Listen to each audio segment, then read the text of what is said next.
I suppose that return to a relative normality, quite substantially so, Dr. Deacon, would have been an opportunity just to take stock of what COVID has cost the schools that you deal with, and that may well be in lost academic time. It certainly would have been lost opportunities for learners who were looking forward to, for example, play first-team cricket in their final year or whatever it might be, and presumably the physical loss, because quite a number of educators passed away.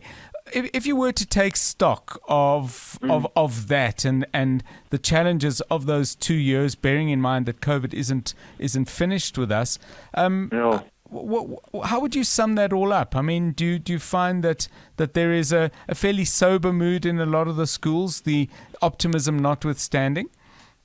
Yeah, maybe I'm going to answer this in a very reserved way. Yes. To acknowledge the fact that people died and there was a lot of hardship and agony. Right. But to a certain extent, COVID was actually good for the education system.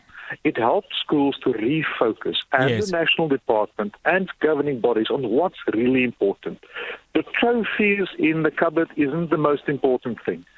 The biggest and brightest lights at your sports field, that's not the most important thing, but to really focus on the development of our children and to really focus on the curriculum activities, Yes. that your co-curricular program and the other activities are there to support the core function of academic work in your school.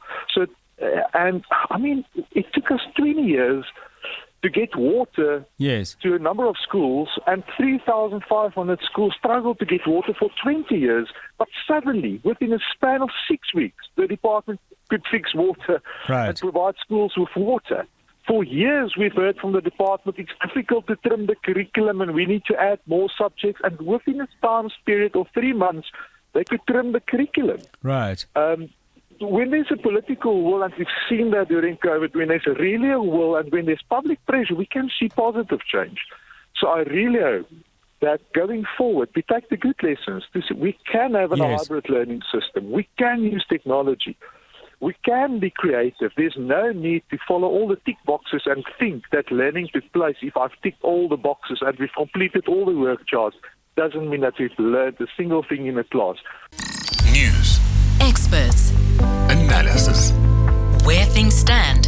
what you need to know. Drive home with John Perlman. On 702.